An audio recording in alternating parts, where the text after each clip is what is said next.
भगवान को मानने वाले, भगवान को प्रसन्न करने वाले, अगर भगवान को मानने से भगवान प्रसन्न हो जाते हैं तो वो हम पर अपनी कृपा क्यों नहीं बरसाते? क्यों लोग भगवान की कृपा से वंचित रहते हैं? हम यह समझ नहीं पाते। भगवान हमसे प्रसन्न कब होते हैं और कब नाराज होते हैं। जिस दिन इस बात को समझ लिया उस दिन भगवान की पूर्ण कृपा बरसने लगेगी। कहानी बड़ी ही मार्मिक है। इस कहानी से आपको कई सवाल के जवाब मिल जाएंगे। श्रोताओं, यह कहानी एक गरीब मोची की है। किस तरह वह गरीब मोची को भगवान ने करोड़पति बना दिया। इस कहानी में आपको यह भी सुनने को मिलेगा कि भाई के साथ धोखा करने वाले को ईश्वर कौन सा दंड देते हैं। कहते हैं दुनिया में सबसे बड़ा पाप दूसरों को धोखा देना और अपने ही सगी भाई के साथ धोखा करना है। उसे धोखा देना, उसके बेईमानी करना, उसका धन हड़प लेना जघन्य अपराध की श्रेणी में आता है। इसके लिए भगवान की कभी उसे क्षमा नहीं करते। तो चलिए गौर करते हैं इस ज्ञानवर्धक और प्रेरणादायक कहानी पर। दर्शक बंद, एक समय की बात है, किसी गांव में एक मोची रहता था। मोची बहुत गरीब था। 2 वक्त की रोटी मिलना उसके लिए बहुत मुश्किल था। वह मोची लोगों के जूते चप्पल ठोकने के काम करता था। ऐसी कोई अपनी जगह नहीं थी, कोई दुकान नहीं थी स्थायी रूप से वह बैठकर अपना काम करे। इसलिए वह कभी चौराहे पर, कभी सड़क के किनारे बैठकर जूते चप्पल ठीक करता। काम के बदले में पैसे मिलते, उसी में अपनी जीविका चलाता। बड़ा संतोषी इसी धंधे में वह अपना जीवन व्यतीत कर रहा था। एक समय की बात है, सावन का महीना आया। आप तो जानते हैं कि सावन का महीना कितना पवित्र होता है। भगवान महादेव के भक्तगण सावन के उनके ऊपर जलाभिषेक करते हैं। शिव भक्त कांवड़ यात्रा निकालते हैं और गंगा जल लेकर भगवान शिव को अर्पण करते हैं। श्रोताओं, रोज की तरह वह मोची सड़क के किनारे बैठकर जूते चप्पल गांठ रहा था। उधर सावन का महीना चल रहा था। बहुत से भगवान भोलेनाथ का भक्त श्रद्धालु कांवड़ लेकर भोलेनाथ पर चढ़ाने के लिए जा रहे थे। मोची सड़क के किनारे बैठा हुआ लोगों के चप्पल जूते संभाल रहा था। तभी उसने देखा कि भारी भीड़ के साथ लोग कांवड़ लेकर भगवान शिव को अर्पण करने के लिए मस्ती से चले जा रहे हैं। लोगों को भगवान महादेव पर जलाभिषेक करने के लिए जाते हुए देखा तो उस मोची के अंदर तो एक भावना उत्पन्न हुई कि मैं भी भगवान शिव के लिए कांवड़ लेकर जाऊं और जल अभिषेक करूं। लेकिन बेचारा मन मार कर रह गया। सोचने लगा कि मेरे पास तो इतना पैसा ही नहीं है, मैं कांवड़ कैसे ले जाऊंगा। पूरा दिन कमाता हूं, सुबह शाम ही रोटी मिल पाती है, अब फिर कांवड़ के लिए पैसे कहाँ से लाऊंगा। पूरे दिन काम करके बस इतना ही कमा पाता हूँ। वह मोची यह सब बातें सोचकर मन को मारता रहता है। भोलेनाथ के प्रति उसके मन में भक्ति का भाव जागृत हो चुका था, इसलिए भोलेनाथ की उसके ऊपर असीम कृपा हुई। भोलेनाथ ने उसको बोला,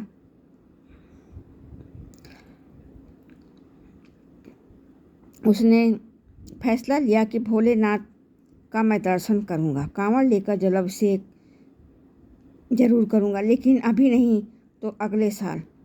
सावन का महीना फिर से आएगा। इस तरह से विचार करने के बाद अपने रोज के काम से मस्त रहता। लेकिन उस दिन से भगवान शिव के प्रति उसकी आस्था, मन में शांत भक्ति बढ़ती चली गई। अब तो वह सुबह शाम भगवान शिव की पूजा करता और पूरे दिन सड़क के किनारे जा कर के लोगों के चप्पल जूते संभालता था। एक दिन की बात है, वह मोची कहीं जा रहा था। रास्ते में उसे एक कुम्हार और एक दुकान दिखाई पड़ी। कुम्हार मिट्टी के बर्तनों को बना रहा था।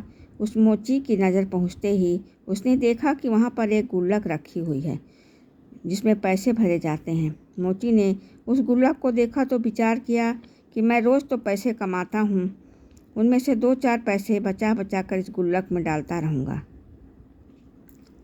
इसी तरह मैं 1 साल में इतना पैसा कमा लूँगा कि गुल्लक मेरा भर जाएगा। अगले साल भगवान भोलेनाथ पर कांवड़ चढ़ाने कर सकूँगा, उन्हें जलाभिषेक कर सकूँगा। मोची उस गुल्लक को कुम्हार से ले लेता है और गुल्लक लेकर अपने घर पर आ जाता है। घर जाकर वह अपनी पत्नी से बोलता है, देखिए हम गुल्लक लेकर आए हैं। पत्नी कहती है, इसका क्या करेंगे? तब मोची अपने मन को इच्छा अपनी पत्नी से बताई और कहने लगा कि प्रिय, हम रोज़ पैसा कमाते हैं, इसमें से आज से हम ऐसा पैसा बचा कर गुल्लक डाल दिया करेंगे और अगले साल सावन में धीरे धीरे गुल्लक भर जाएगा और 1 साल में कुछ पैसे इकट्ठे हो जाएंगे। इसके बाद इन पैसों से एक कांवड़ तैयार करेंगे और भगवान सावन में भगवान भोलेनाथ पर कांवड़ चढ़ाने की यात्रा करेंगे। मेरे मन में भी भगवान भोलेनाथ की कांवड़ चढ़ाने की इच्छा उत्पन्न हो गई है। मोची की बात सुनकर उसकी पत्नी खुश हुई और कहती है कि प्रिय, अगर मैं ऐसी बात है तो आज से मैं भी आपके इस काम में सहयोग करूंगी। अब तो मोची और उसकी पत्नी भगवान भोलेनाथ की पूजा करते और पूरे दिन अपना काम करते। शाम को जो पैसा कमा के मोची लाता उसमें से 2 पैसे बचते और उन्हें गुल्लक में डाल देता था। इस तरह से वे समय बीतता चला गया और 1 साल के बाद अपनी गुल्लक को भी भर लिया। उधर अब सावन का महीना आ गया। सावन के महीने में हर साल की तरह भगवान शिव के भक्त अपनी अपनी कांवड़ लेकर जलाभिषेक करने के लिए भगवान शिव के मंदिर की ओर चल पड़ते हैं। इधर मोची ने जैसे ही देखा उसने भी सोचा कि इस सावन में तो मैं ज़रूर भगवान शिव के ऊपर कांवड़ चढ़ाऊँगा। श्रोता, अब वह अपने घर पर चला जाता है और घर पर जाकर अपनी गुल्लक को तोड़ता है। उसमें जो पैसे निकलते उन्हें ले जाकर बाज़ार में कांवड़ तैयार करता है। एक प्यारी सी कांवड़ खरीदता है, उसे बहुत अच्छी तरह सजाता है, फिर बड़े भाव से साथ गंगा जल स्नान करने के लिए जाता है। गंगा स्नान करता है और वहाँ अपने लोटे जल भरकर अपने कांवड़ में रखकर भगवान शिव की जलाभिषेक करने के लिए चल पड़ता है।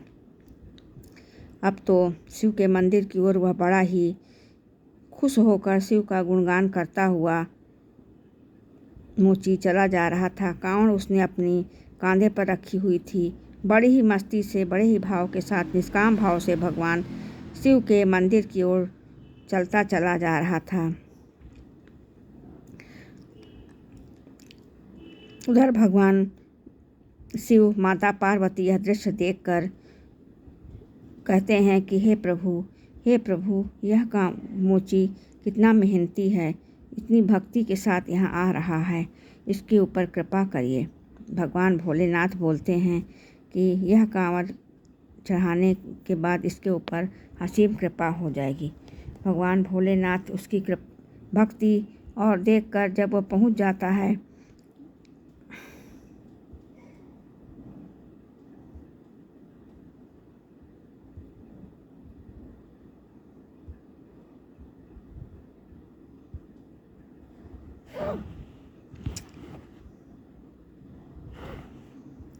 भगवान की नज़रों में कोई नहीं बच सकता है। भगवान शिव पार्वती देख रहे थे, भगवान की नज़रों में कोई नहीं बच सकता, वह सबको देखते रहते हैं।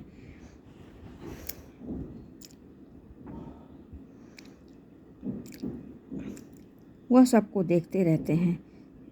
कुछ मूर्ख लोगों को लगता है कि चाहे कितना गलत काम करें हमें कोई नहीं देखता, लेकिन दुनिया वालों को उसे डरते हैं, भगवान से नहीं डरते। यह भूल कर कण कण में व्याप्त भगवान ईश्वर हमारा एक एक कर्म देख रहा है।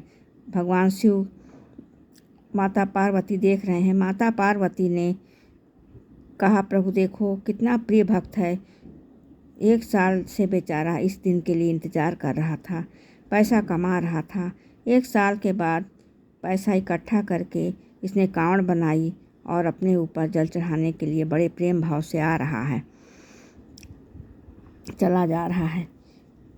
भगवान शिव कहते हैं कि देवी पार्वती, यह देखकर मैं भी देख रहा हूँ तुम सही कह रही हो, यह मेरा भक्त मुझसे मिलने के लिए 1 वर्ष से योजना बना रहा है। एक एक पैसा इकट्ठा कर रहा था, लेकिन अब मैं इस भक्त की परीक्षा लेना चाहता हूँ। यह मेरा भक्त असली है या नकली? इसके मन में वास्तव में मेरे प्रति आस्था है या फिर ऐसे ही ऊपर से मेरे नाम ले रहा है? मैं देखना चाहता हूँ कि मैं इसके दिल में बसा हुआ हूँ नहीं। तब माता पार्वती ने मना किया, हे प्रभु, इसकी परीक्षा मत लो। यह बेचारा बहुत गरीब है। 1 साल से बेचारे ने आपके लिए पैसा इकट्ठा किया है और परीक्षा लेकर इसे और भी ज़्यादा दुख मत दो। आप यह परीक्षा में सफल ना हुआ तो बेचारा मन मार कर हो जाएगा। आपके ऊपर जलाभिषेक करने की इसकी इच्छा अधूरी रह जाएगी। भोलेनाथ कहने लगे, देवी, आप चिंता मत करो। हमारे तो भक्त हुआ करते हैं, सच्चे भक्त होते हैं, और मैं उन्हीं भक्त की परीक्षा लेता हूँ जिसे मैं अच्छी तरह से जानता हूँ। उनके हृदय में जाकर देख लेता हूँ कि वह किस भक्त से अंदर हमारे प्रति भक्ति है या नहीं। इसलिए हमें इनकी परीक्षा जरूर करनी चाहिए। पार्वती ने कहा, प्रभु, जैसी आपकी इच्छा। मोची तो झूमता हुआ भगवान भोले बाबा का कीर्तन करता हुआ कांवड़ लेकर आगे बढ़ता रहा। उधर क्या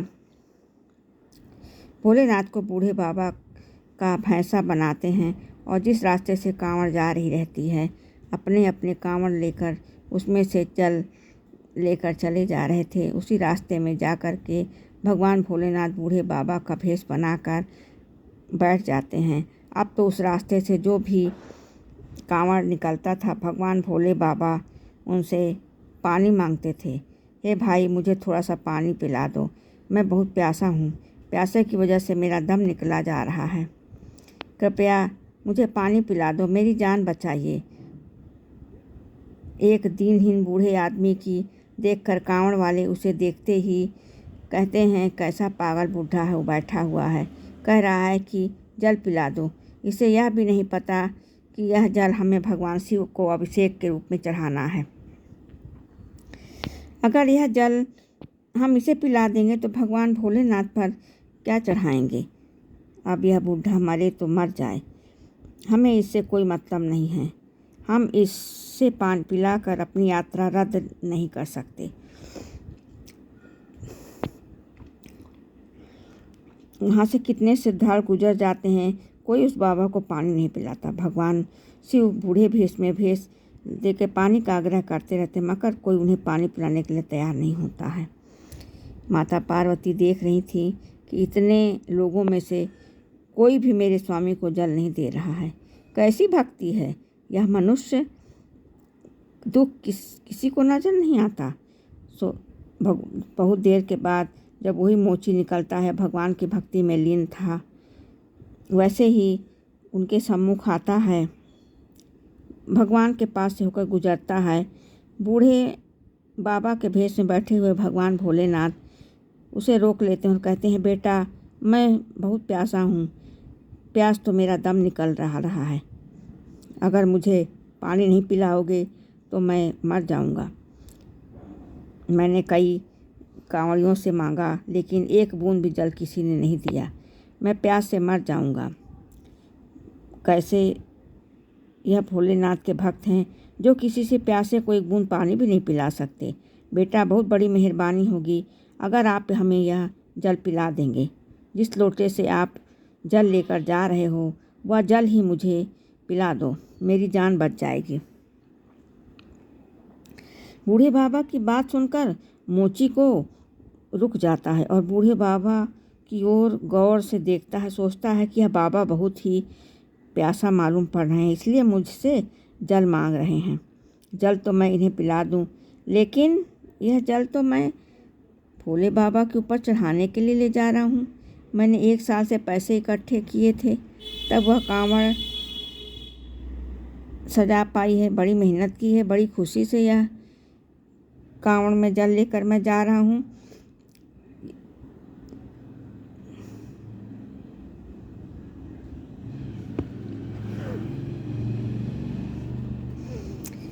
खुशी से कांवड़ लेकर जा रहा हूँ। 1 साल इंतज़ार करता रहा, कब सावन का महीना आएगा तो मैं भगवान शिव के ऊपर जल अभिषेक करूँगा। 1 साल के बाद मेरा यह सपना पूरा हुआ।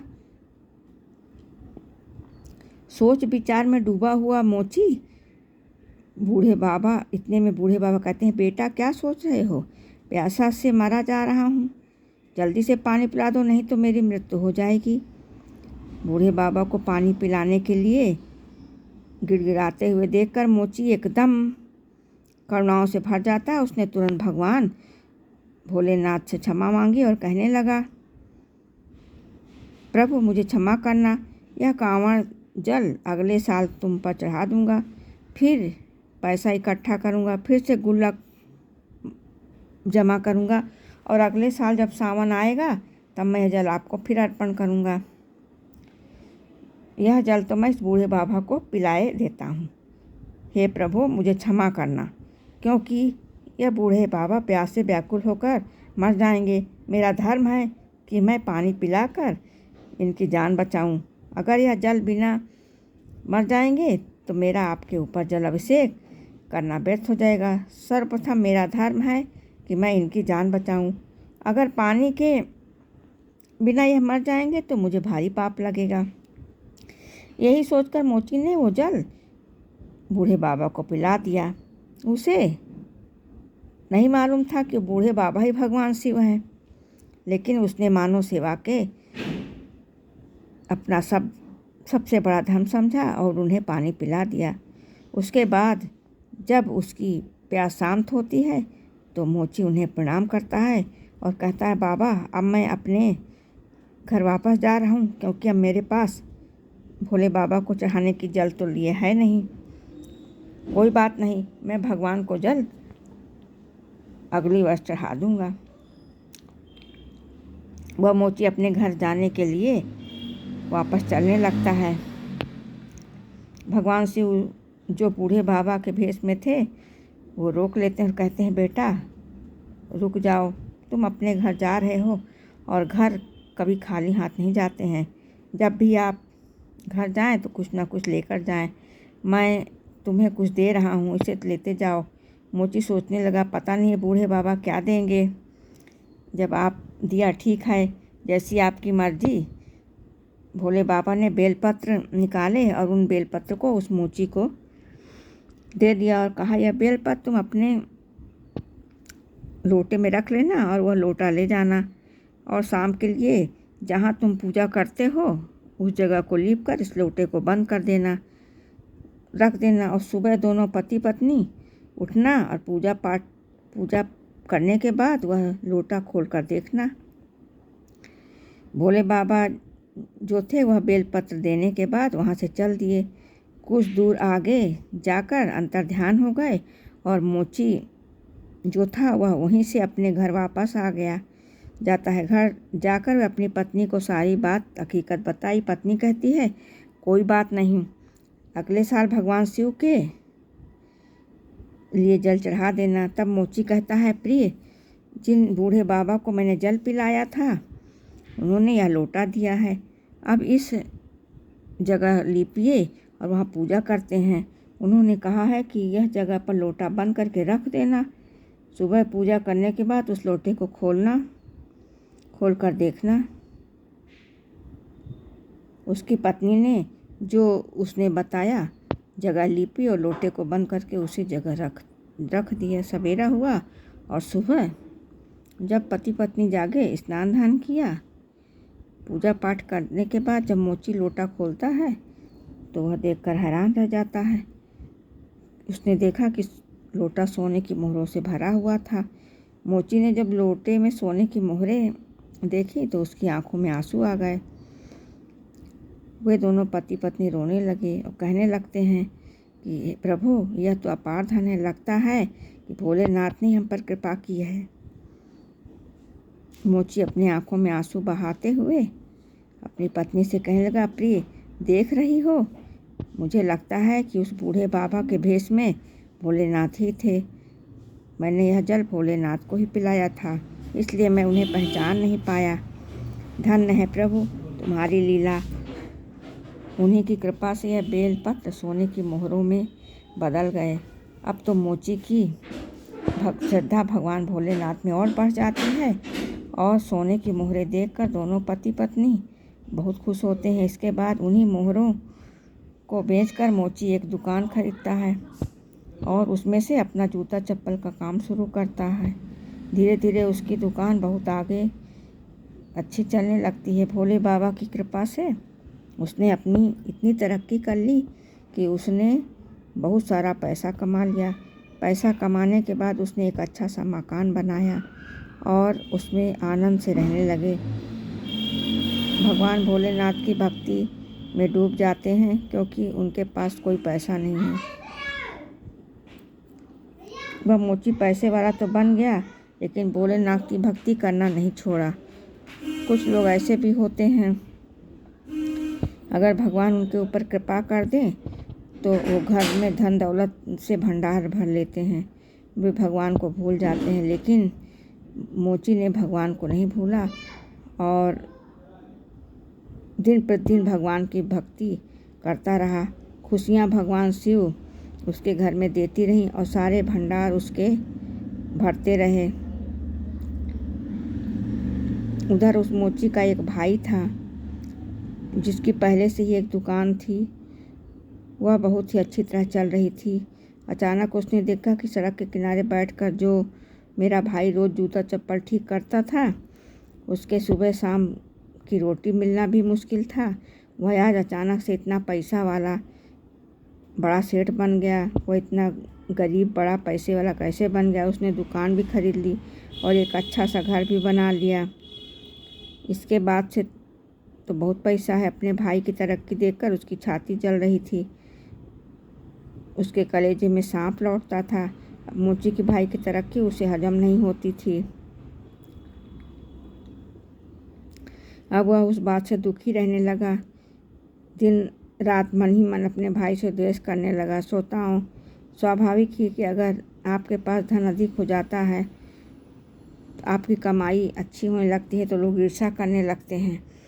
इसको देखकर वह ईर्ष्या करने लगा। इधर इसकी भक्ति बढ़ने लगी और भगवान की सिवा की कृपा से वह दिन दूनी रात चौगुनी आगे बढ़ने लगा। इस कहानी से हमें शिक्षा मिलती है कि जो भी भक्ति करो हमें सच्ची भावना से करना चाहिए। मोची ने जो भक्ति की सच्ची भावना से, निस्वार्थ और मेहनत के बल से की और वो शुरू से अंत तक भगवान का ही प्रेमी बना रहा। धन्यवाद।